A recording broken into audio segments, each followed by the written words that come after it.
Today is August 5th, 2024, and this is William Michael of the Classical Liberal Arts Academy. I don't talk very often about politics because I think it's largely a waste of Christian time and energy. But I'd like to take some time today, as we're in the midst of an election season that I think is going to get uglier and uglier as we go. And I'd like to share my own thoughts about politics for Catholic parents to consider, to understand why I do things I do, why I say things I say, why I don't do certain things that many Christian people do.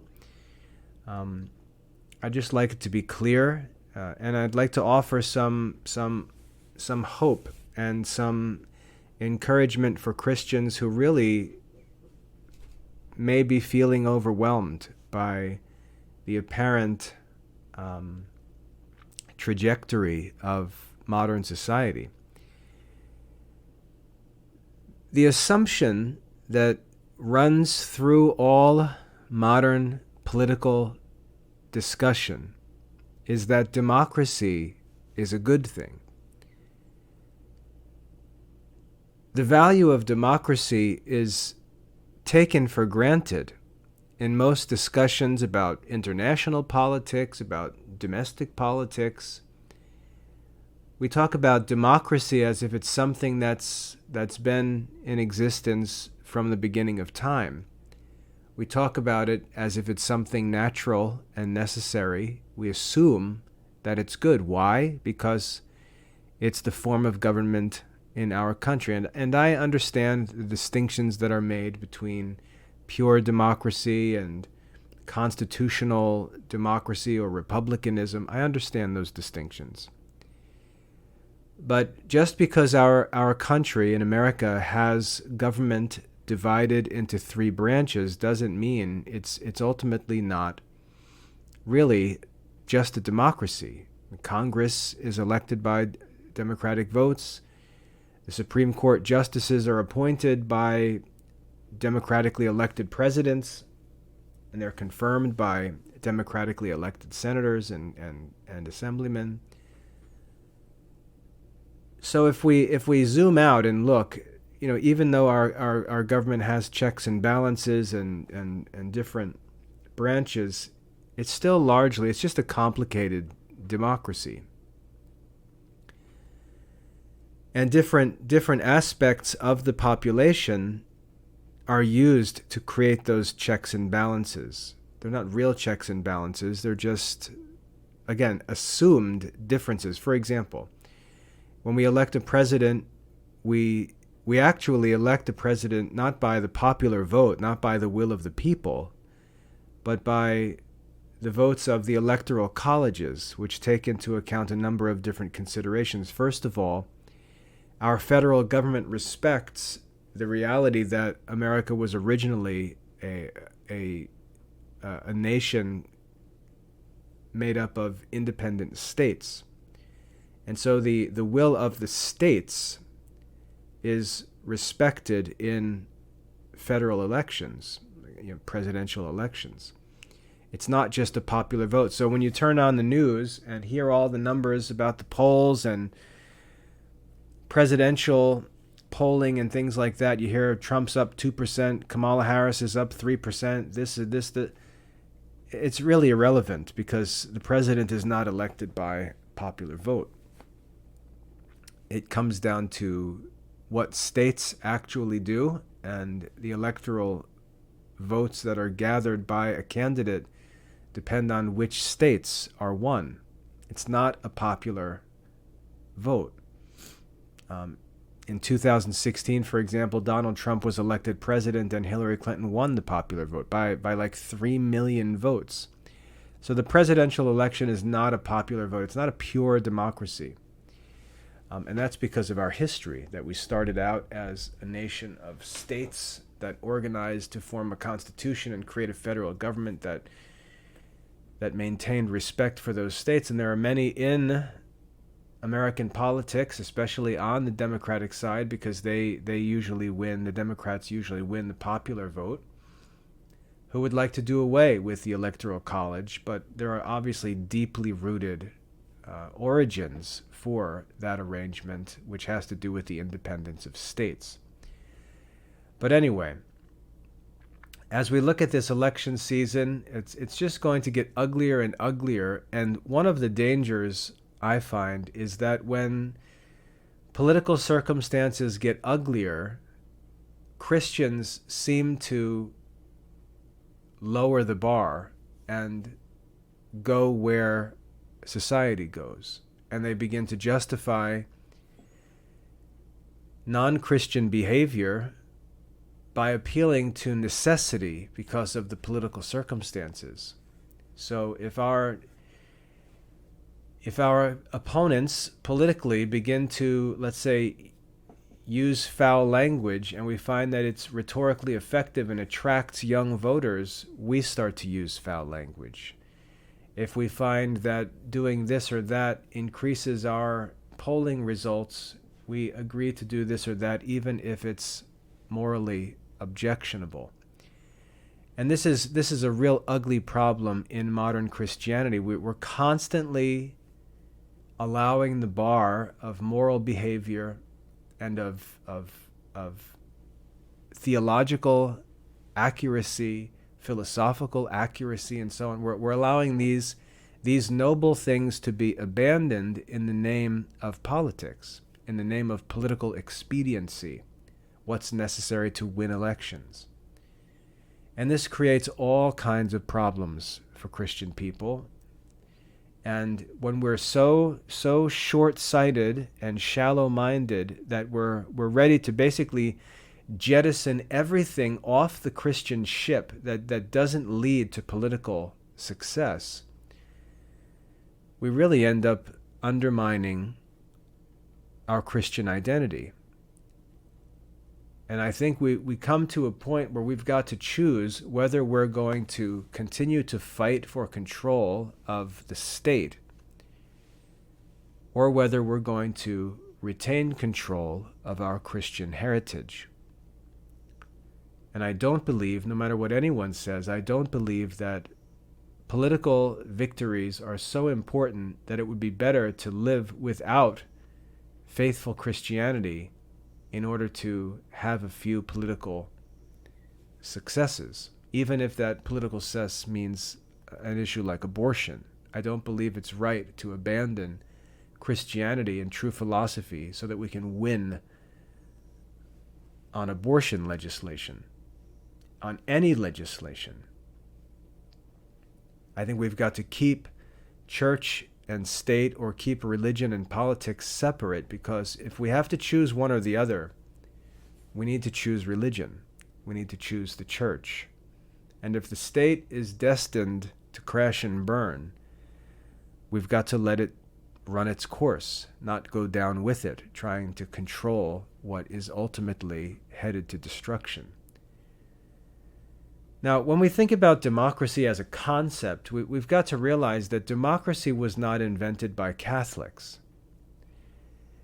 In the Middle Ages, when Catholic kings controlled many different countries, they didn't gather together at some point and say, hey, in light of Catholic teaching, in light of scholastic philosophy, I think that we should really set our crowns aside and give power to the people to vote directly for what they desire.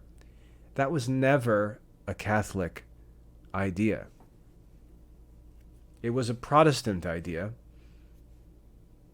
And the reason why it was pursued was because the mass of people who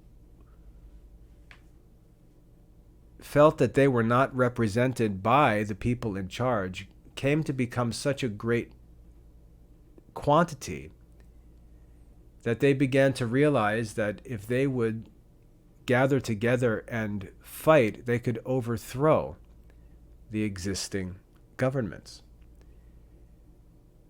So the ideas of the kings became so unpopular that the people were emboldened to simply overthrow them. And they did so as Christians in many cases, but aware of the biblical teaching that we're to be submissive to government authority. And so they were presented with a religious or moral dilemma. How can we overthrow our government while claiming to be obedient to the scriptures, which tell us to be submissive to our government? And the way that they rationalized their revolution against established authority was by appealing to this notion that people have a right to govern themselves, which again was never taught anywhere in Christian history or Jewish history. So democracy, I would argue, is really an attempt to rationalize revolution. It's an attempt to rationalize division in society. It's an attempt to rationalize disrespect for authority and so on, and argue that free will is somehow a right to submit to no one. That because I have free will, I am intended by God to be free from subjection to any other person. And what that ultimately is a rejection of any notion of obedience. The whole point of obedience is that one person subjects his will to the will of another. A child wants to do one thing. The father says to do another thing. Obedience is for the child to deny his will and do the will of his father. Jesus in the Garden of Gethsemane said, "Not my will, but thy will be done." That's what obedience is. So the notion of free will doesn't lead logically to the notion of political independence. It doesn't mean that subjection to someone else is repugnant to the freedom with which God created man. Free will and political freedom are two different things. God certainly does not teach that man has a right to obey no one, but to be free in all things and do no will but his own. That's taught nowhere. And to rationalize that in religious terms, to say that we have no king but God, we don't obey anybody but God, and to pretend that being said by random Christian individuals or by political leaders is somehow similar to what the apostles said to the Jewish leaders in the book of Acts is just, again, a rationalization for what is essentially disobedience.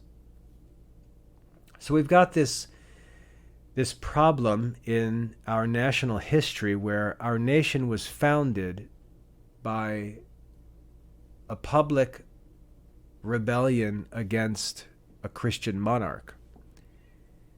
And so we declared independence, and it's a complicated issue because the king was also sort of neglecting his duty as a monarch. And remember, he's not a Catholic king. He was a Protestant king, King George III. But we have this rebellion as the foundation of our national history, and that creates a real moral dilemma from a Christian perspective. But what happens is over time, that moral dilemma is just sort of forgotten, and we act as if it's just necessary or natural. And then the form of government and the culture that was established after that is treated as if it's normal. It's treated as if it's ideal. We look at the Constitution of the United States, and we imagine that because it's called a more perfect union, after the first form of government in America was abandoned, that was the Articles of Confederation, we imagine that because it's called a more perfect, it's more perfect than anything that ever existed, rather than just something more perfect than that which immediately preceded it. Which, the Articles of Confederation, this idea that there could be this loose organization or confederacy of states, that was proven to be impossible within a decade.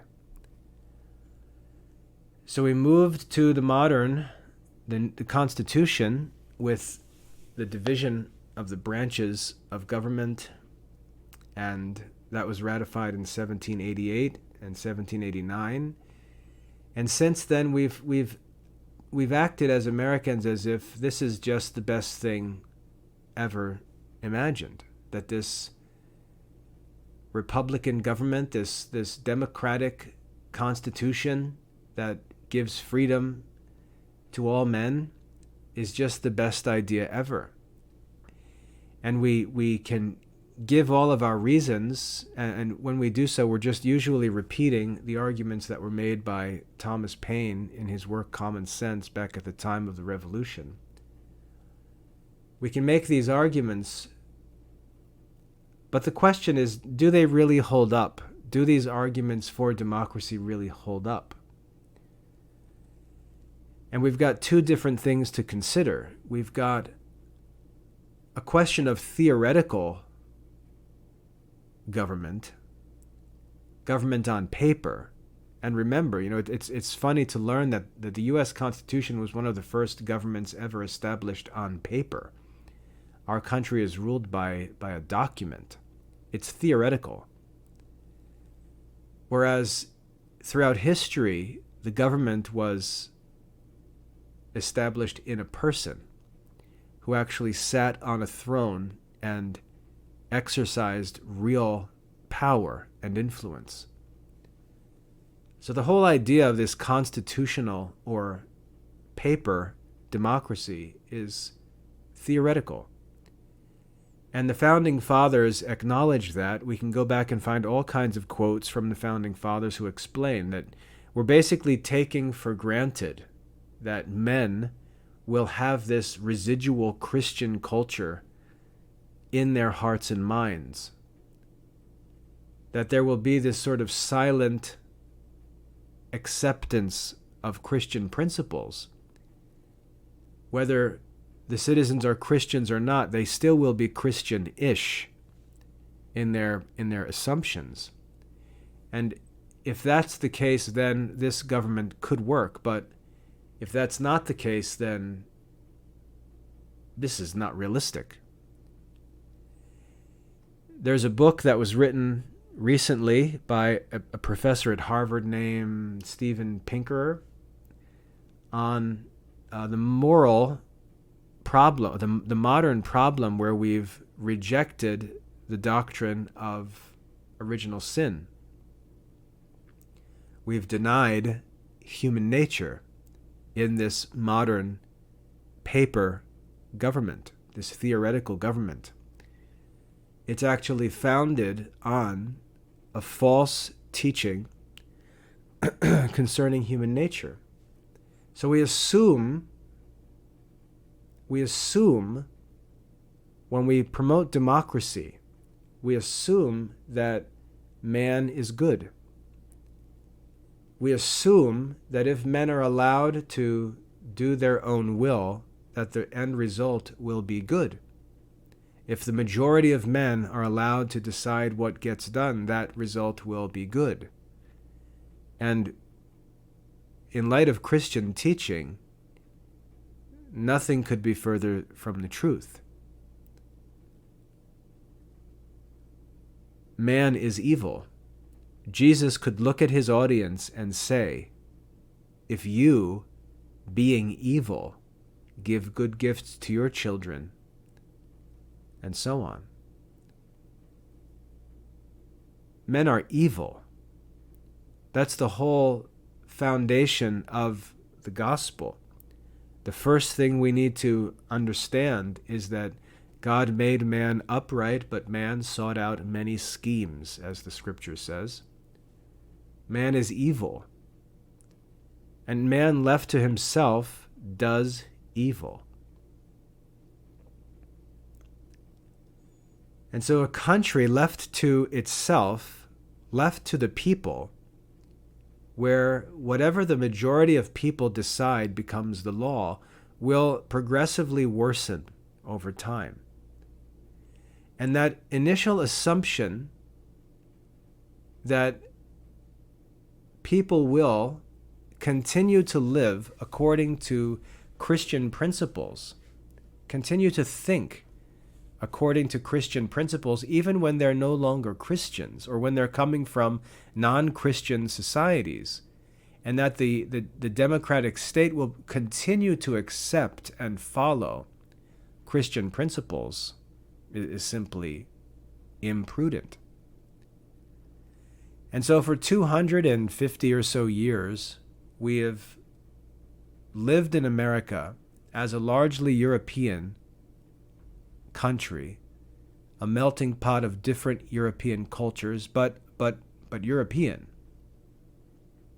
So you can look at different parts of the country and say, okay, well, we can see that English people settled here, and Irish people settled here, and Dutch people settled here, Germans settled here, Spanish and Portuguese people settled here, and so on. But they're all Europeans. We can say Catholics settled here in Maryland, Puritans settled up here in Massachusetts, Quakers settled here in Pennsylvania, Anglicans settled here in Virginia, there were some Catholics down in Florida. But they're all Christians, at least to some degree. Now fast forward 250 years, and that has continually become less and less common. Generations have been born without Christian practice, without Christian catechesis. Immigrants have been received from anti-Christian nations. And what's happening is that the mass of the population is becoming increasingly averse to Christianity, and all of the original assumptions, the short-sighted and imprudent assumptions of the founding fathers, no longer apply. We've now got a growing majority of people who are not Christians. And we talk about the Constitution as if Americans are subject to the Constitution, which is false. The Constitution was made by the people, for the people. It does not bind the people. And as the population changes, as the numbers change and the majority becomes increasingly anti-Christian, there's no reason why at any time the people can't just say, phooey on the Constitution, we don't accept the principles on which it was based, and they just get rid of it. And it's probably just a matter of time before that happens, because the majority of Americans probably don't accept the principles on which the Constitution is based. They don't accept the idea that all people are created equal. They don't believe that all men have a right to life. This is obvious. We can see this with abortion. We can see this with talk of euthanasia. There's more of an evolutionary animal spirit that says only the strong have a right to survive, and that the weak deserve to be destroyed and replaced by the strong. No one talks about the relationship between the theory of evolution and the Constitution of the United States, which are at odds with one another. Evolution says that the strong survive. Only the strong even have a right to survive. The Constitution says that all men are born equal in dignity because they're assumed to be created by a God who designed and governs all things. And the majority of Americans, increasing numbers of Americans, don't believe that, or they don't agree that the God who does rule all things is the God of Christian love and mercy and free will and so on. They have very different views of God, views that are based on false teachings, demonic ideas, and so on, immoral systems of philosophy, and so on. And so what we're seeing in our society is that the short-sightedness of democracy is working itself out. And our country is voluntarily becoming more and more evil. It's voting itself into destruction, voting itself into sin. And so Christians are left with a dilemma. What happens when Christians are in the minority and they basically find that democracy has become their enemy? Because this is what Americans are experiencing. Christians can no longer turn to democracy for help.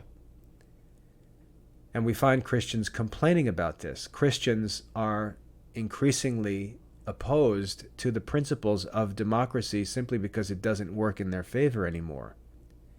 Whereas democracy was used as a means of overthrowing governments. And that's nice when the democracy works in your favor. But when the population changes and you find that this democracy has actually given opportunity for evil society, which had been suppressed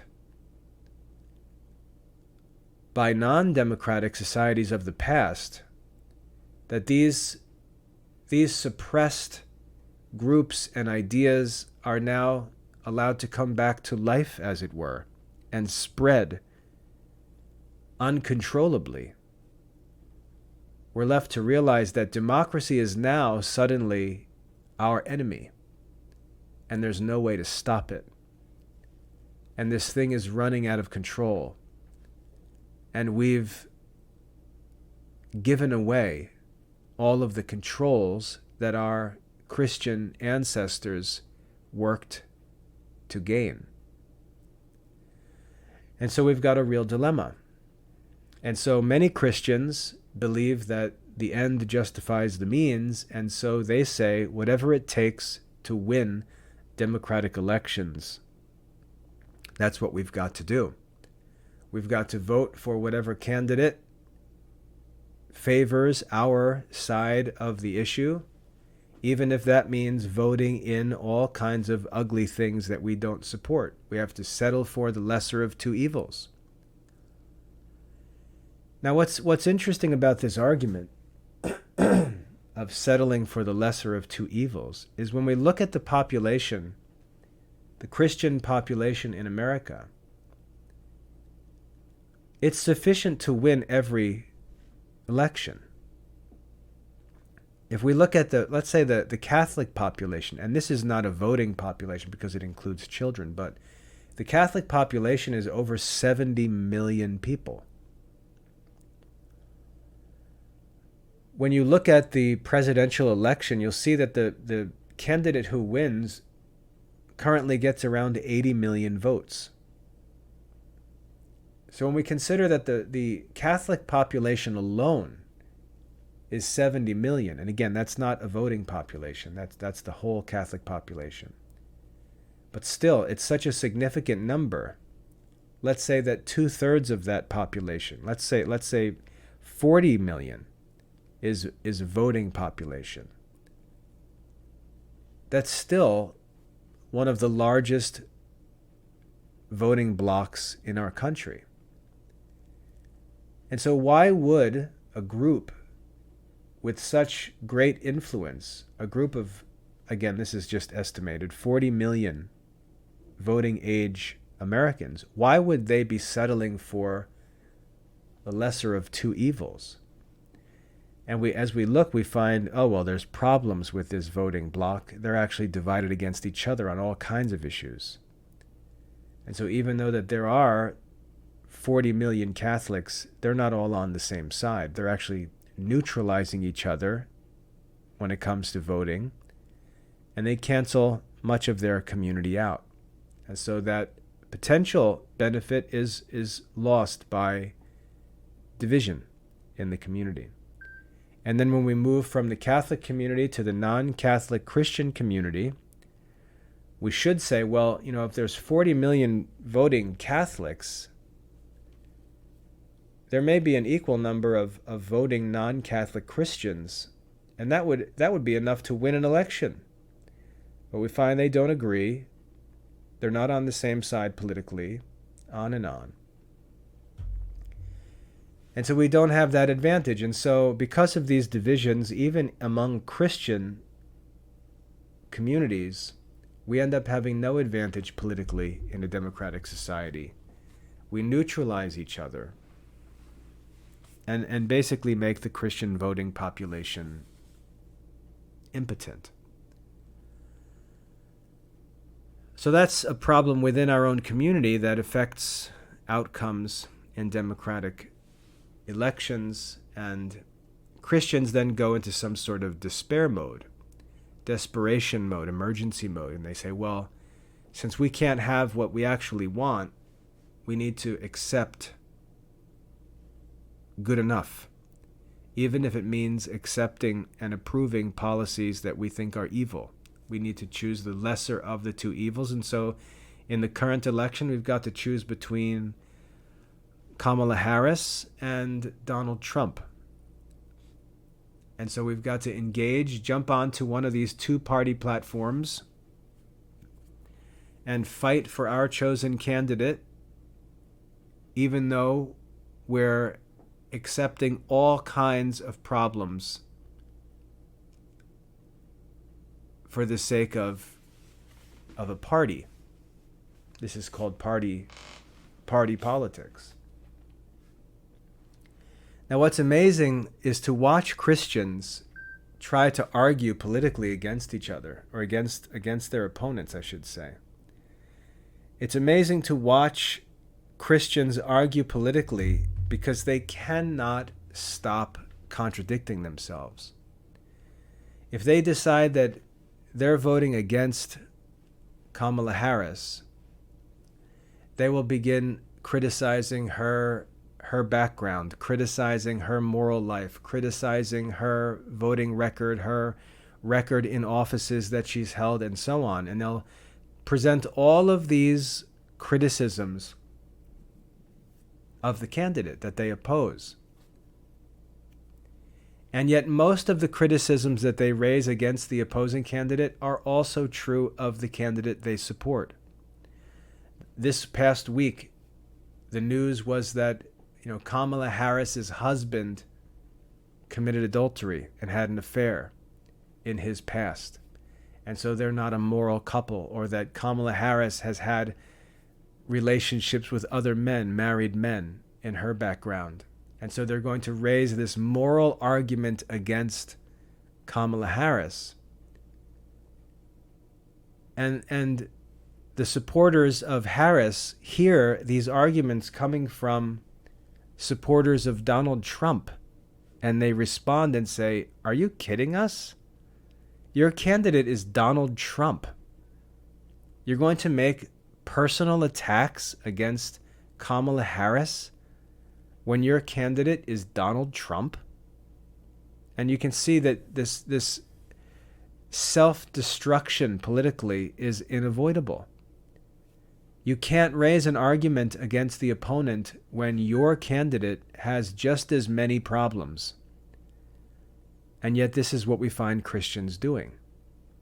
Somehow Donald Trump, who's one of the sleaziest men in American history over the past 50 years, he's now all of a sudden a representative of, George Washington American culture. And it's laughable, really. And the Democrats just laugh at this attempt to Christianize Donald Trump, who's been involved in a million scandals over the course of his life. And we get into this ridiculous, hypocritical self-contradicting political arguing all the time. We'll have people on the left arguing for the rights of illegal immigrants and how everyone has a right to safety and life and opportunity and this and that. And those same people will turn around and vote for the aborting of unwanted children. And the evil and foolishness of this democratic culture, and when I say democratic, I'm talking about democracy, not the Democrat Party. The evil of this democracy can be seen in the inability of participants on either side of the political divide, the inability for them to say anything against their opponent that does not immediately condemn them as well. In fact, I would argue that just about anything that you can say against your political opponent can be said about your political choice, unless he is actually a true, authentic Christian politician, which we really don't see. So we go into this, choose the lesser of two evils, and we argue that our evil is not as bad as your evil. And the arguments just really become ridiculous. And because we begin to attach what we perceive to be the future of the church or the future of Christianity on these political disputes, we begin to argue that any means is now justified in these arguments. Personal attacks, half-truths, gossip, slander, on and on. It's all fair game. It's all fair game because we have to win to save Christianity. And the truth is, Christianity is in no way dependent on any democratic outcomes. Christianity is not dependent on these elections, not dependent on these candidates, not dependent on any of these outcomes. Christianity is completely separate from these things and cannot be used as a justification. So what are Christians to do when we can see what's happening? We can see that our society is voting itself away from Christianity, voting itself to hell, as it were. First of all, we have to acknowledge that this was always the destiny of democracy. This was always to be expected. There was never any chance that democracy would not lead to what we see today, based on human nature. Now we could say, well, if the majority of the people were Christians, then it would be different. That's true. That's true. If we evangelized our society with all our might, if we devoted all of our energy to evangelization, all of our energy to holy living, all of our energy to prayer and study and teaching and preaching, there would be many, many millions of Christians in the voting population. But we have abandoned that work. We've abandoned the work of evangelization. We've abandoned teaching and study and prayer and contemplate. We've abandoned those things because we've told ourselves that this political work is urgent and necessary. And that is just completely irrational. We've abandoned the work that can lead Americans to think and act as Christians, namely true conversion, the graces of the sacraments, evangelization, conversion. And so we've abandoned those means. We've abandoned prayer and contemplation. We've abandoned study. We've abandoned those things because of the urgency of political action. And yet this political action comes down to the results of votes where unevangelized, uneducated, uncatechized people express their will. And this idea that you can influence democratic elections by zealously participating in campaigns rather than by actually influencing the voting population is just insanity. It's just another example of imprudence in American society. And so we've abandoned the means of grace, of enlightenment, of conversion, and so on. We've abandoned them, and we leave our society increasingly unevangelized, increasingly unchristian. And we can say that we're not responsible for the outcomes of the elections because the people vote contrary to our will, but our actual actions, our actual reactions are responsible indirectly for the outcomes. We're leaving our society unevangelized. We're choosing to identify our neighbors as our political opponents rather than as lost souls who need to be evangelized. We don't see our neighbor as the Good Samaritan saw the Jewish man suffering in the street who had been robbed and beaten. We don't see our neighbor as victims of temptations and deceptions. We just see our neighbor as an enemy that we have to try to figure out how to beat by any means necessary. We don't evangelize our neighbors. We don't teach our neighbors. We don't pray for our neighbors. We don't sacrifice our own lives for the salvation of our neighbors, and they all vote against us. And we lose elections, and we're losing elections at an increasing rate, and it's going to get worse and worse. And we see Christians doubling down on political action rather than on evangelization. And this is true of all Christians. This is true even in the clergy. In order to be a faithful clergyman in America, you've got to preach on politics. Whereas when we look, there's no Christian schools. There's no Catholic schools. These priests who are lecturing about abortion and the right to life and the importance of Christian culture and all these topics, their parishes have no Christian schools. So there's no authentic commitment to the promotion of Christianity. There's no authentic commitment to the Great Commission, but we're demanding outcomes of elections that we have no reason to expect. And then all the outrage that we express, all the anger that we show in response to these negative outcomes, we take that outrage and anger as a sign of one's zeal and faithfulness. And it's all just an act. It's all a show. Because the actual work of evangelization is left untouched. We don't live as Christians. We don't live serving the Christian mission.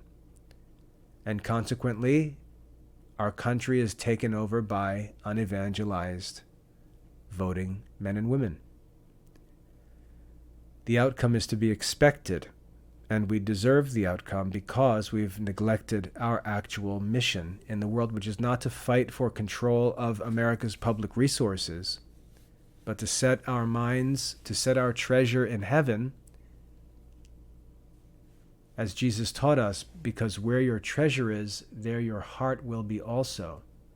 If our treasure was in heaven, and we lived our lives for heavenly rewards, our only concern in this life would be evangelization.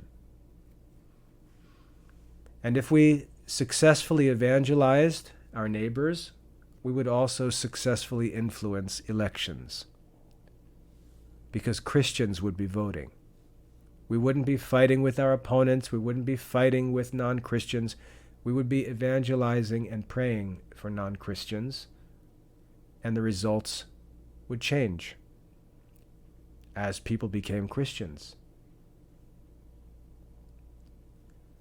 But the truth is, Christians in America don't want to do that. They actually don't have the spirit of Christian people. They're not interested in the salvation of their neighbors. They don't love their neighbors.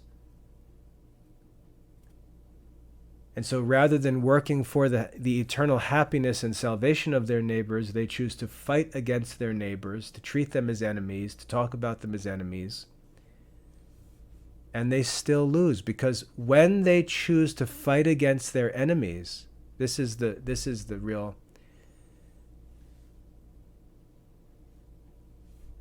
the oxymoron, I guess I could say, of Christian politics. When they choose to fight against their opponents, they actually increase the number of their opponents. When Christians choose to fight against non-Christians politically, they increase the strength and number of their political opponents. And that's sort of the mystery of Christian democratic politics. And we're just going to see more and more problems over time. For example, Christians are frustrated in America by this whole illegal immigration fiasco.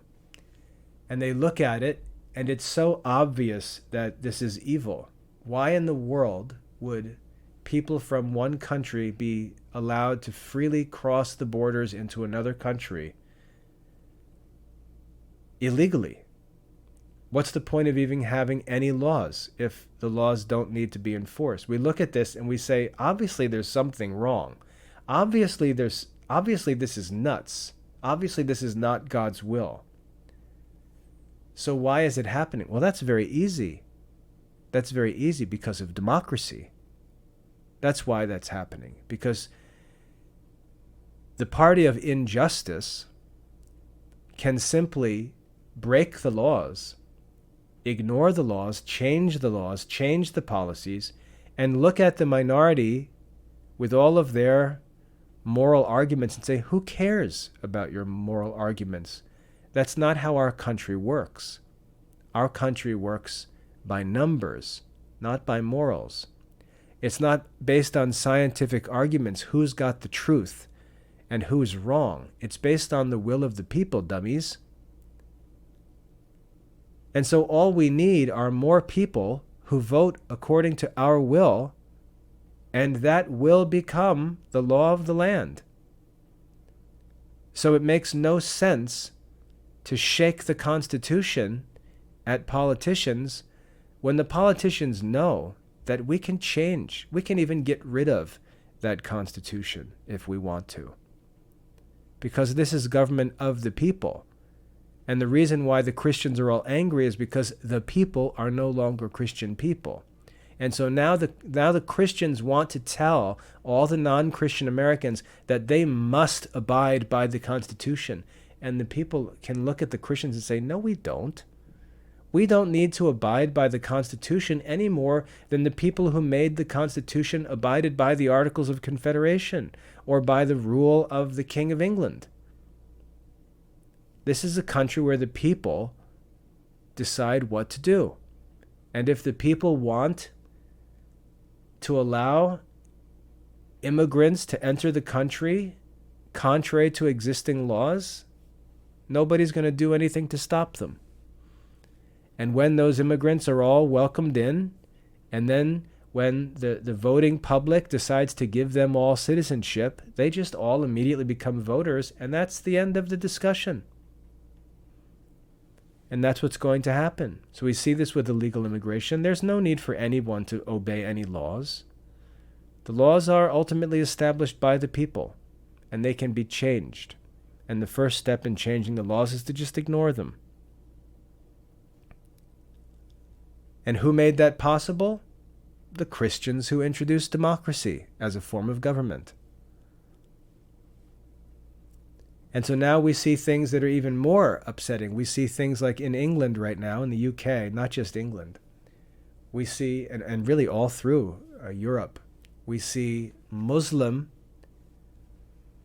refugees, they're called, coming into these places, and one side of the political spectrum says, oh, we need to accept all these people and receive them into our country because they're refugees. And then there's another side of the voting population that says, what are you, crazy? These people aren't some kind of suffering refugees. They're Muslims coming from anti-Christian countries, and they're just going to overrun these Western countries and take over. They're not coming here as poor, desperate, weak, huddled masses yearning to breathe free. That's not what these people are. They're military-aged men coming over on boats and rafts. They're not sending women and children here. We're getting waves and waves of military-aged men from Muslim countries that are taking advantage of this acceptance of quote-unquote refugees, and they're effectively taking over democratic countries.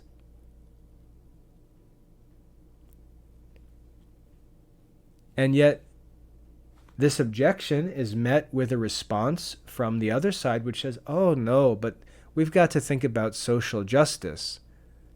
The world belongs to all people, and we're a democratic nation that respects the rights to life, liberty, and the pursuit of happiness. These people have a right to life, liberty, and the pursuit of happiness just like everyone else, and so we should receive them. And what happens? Those so-called refugees come in. Of course they act like good citizens while they're the minority, because they understand how democracy works. They come and they sort of live quietly. They establish themselves in local business. They get involved in local politics as the refugee numbers continue to pour in.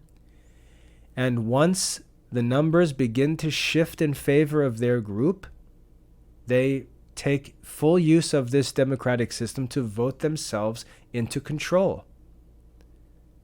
And this is what the indigent population, the native population, is arguing about. We're basically allowing a foreign nation to conquer our country by means of democratic politics, by not controlling immigration. And you've got this social justice side saying, oh, but these are refugees. He says he's a refugee. And they allow this to happen. But here's an obvious question is, why are these people, the countries that these people come from, why are they allowed to remain as exclusive, segregated Muslim societies? Why are they allowed to maintain their exclusive population, but our country is required to admit all comers? I can understand if there was a sincere spirit of globalism and like international friendship and brotherly love, but that's not what's actually going on. Anti-Christian countries with a single religion allowed in the country and no democracy are sending millions of military-age citizens to democratic non-Muslim countries to effectively take them over by means of democracy. We're not allowed to go to their countries. They don't practice what they come to claim is their right in their countries. And instead of saying, no, you're not going to send your people to our country, you're going to change your country. Now, America historically has done this. Historically, America has said to other countries that have all kinds of oppressive governments, look, you people need to fight for your rights, your human rights. And this is all questionable, of course, but at least in the context of democratic politics, it makes sense. America has said to other countries, if you're being oppressed by tyrannical regimes, you have the right to rebel, as we did back in 1776. And if you choose to fight for human rights, we will support you. That's how this was handled before. And so America would be involved in a conflict overseas where a certain group of people in a country where there was allegedly a tyrannical regime would rebel against that regime, and America would supply support, whether it was just financial support, counsel and direction, or military support. America would help those people to basically have their own revolutionary war. But now we see that the strategy has changed, and this is what I think is bizarre. The strategy is now to simply let those people take over our cities, take over our states, take over our countries in the name of democracy. And the resident population is saying, wait a minute, this takeover that's happening is illegal. To which the majority of voters who are not concerned with laws or morality respond, we make the laws. We decide what to enforce. Yes, that law may be on paper, but we actually are the judges. We are the actual law enforcement officers. And so what you see is really happening is that the paper government is no longer being acknowledged, no longer being respected. And there's a pretty blatant acceptance of this idea that we are actually in control, and therefore we can actually do what we want. And as for that document, well, we can change that. And that's what we see happening, I would argue, in these modern Western democratic societies. Now, there's a scene, and I've talked about this in other talks, so you may have heard this before. There's a scene in the film about the life of St. Thomas More, A Man for All Seasons, which I always recommend. In A Man for All Seasons, Thomas More stands as a Catholic political leader. He's the Chancellor of England. He's a faithful Catholic. He's a saint. And he's standing there at this crucial point in history where the Protestant schism is developing. And it's got itself into political power, and now Christians are being challenged to respond to what's going on. The Protestants represent this sort of worldly end that justifies the means approach to political life, where Christianity is like seen as a political construct rather than an eternal religion. And the Protestants are arguing that society should be changed to force God's law, their interpretation of God's law on all people. And Thomas More is the one pumping the brakes on this, saying, no. We have all of these established laws, and he argues that these laws are our protection. It's like a forest of trees. No one can run through because of this forest of trees which protects us. And the Protestants are like, to hell with these trees. Let's cut all these laws down. And Thomas More warns his future son-in-law, Will Roper. He warns him and says, if you cut down all these laws, if you cut down all these established institutions, if you cut down all these established practices, when the weather is favorable, when you stand in the majority, what's going to happen when that circumstance changes?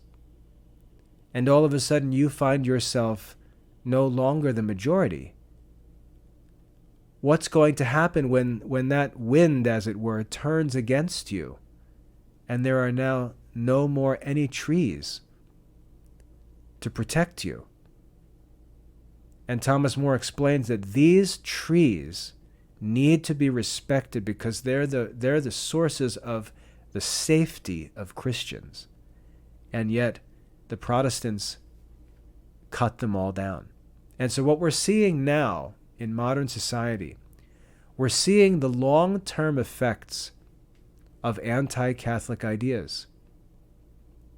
We're seeing how the successes of Catholic culture in suppressing anti-Catholic culture through the Middle Ages has been rebelled against by a number of different movements. We've got the scientific revolution, we've got the humanistic movement of the Renaissance, we've got the Protestant Reformation, and so on.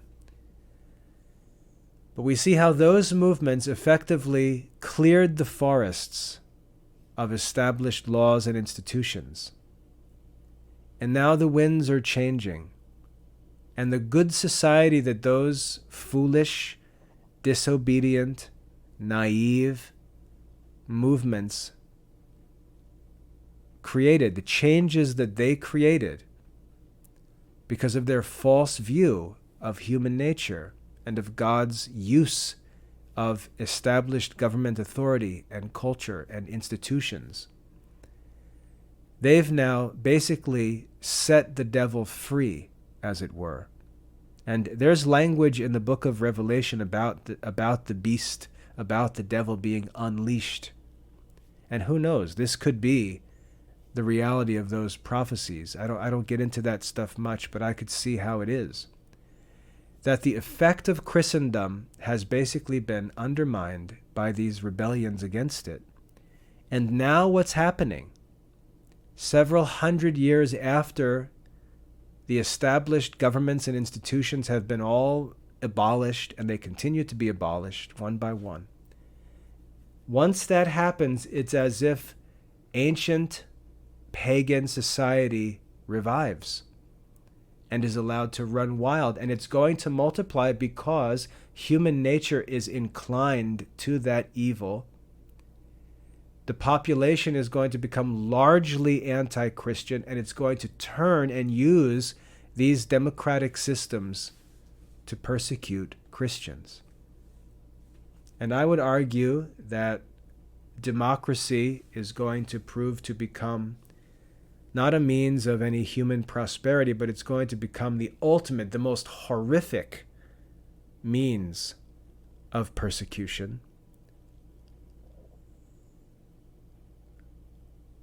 I don't believe that there's going to be a move to some kind of monarchy. And if there is, it would be like that of the Roman Empire, which basically voted itself into monarchy.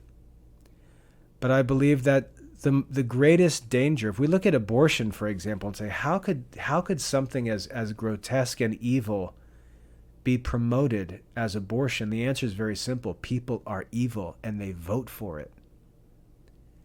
And if the popular vote, if the people are willing to vote to have infants, unborn children, torn apart in the wombs of their mothers, or to have these people using sex as a form of recreation just terminate pregnancies. We see this like barbaric behavior. You don't think that those people would have any problem tearing apart the bodies of Christian people? They would. And I believe that these modern movements, the scientific revolution, the Protestant schism, and so on, I believe that they led to this idea of democracy, and that democracy is evil. It's irrational in light of human nature. I believe it's going to continue to get worse and worse over time. And I would argue that the only hindrance to democracy becoming a form of pure evil is for Christians to evangelize. Because Christians, by evangelization, can influence the number of Christian people. And if that number is significant, that number can control elections. That number can serve as a check and balance to the will of evil people. But the only way that I believe Christians can change this is by evangelization. And Christians are actually being counseled to do the opposite. They're being counseled and led, even by clergy. They're being led to abandon evangelization, to abandon catechesis, to abandon prayer and contemplative life. They're being urged, not necessarily in word but in deed, to abandon those Christian practices and devote themselves to the political cause. And they say, oh, well, abortion is so terrible. It's a priority over everything else. And what that does, when we abandon Christian life for the political cause, we actually lose the political cause, guarantee our loss of the political cause. So if you ever wonder, what my views are about these things, my political views, that's it.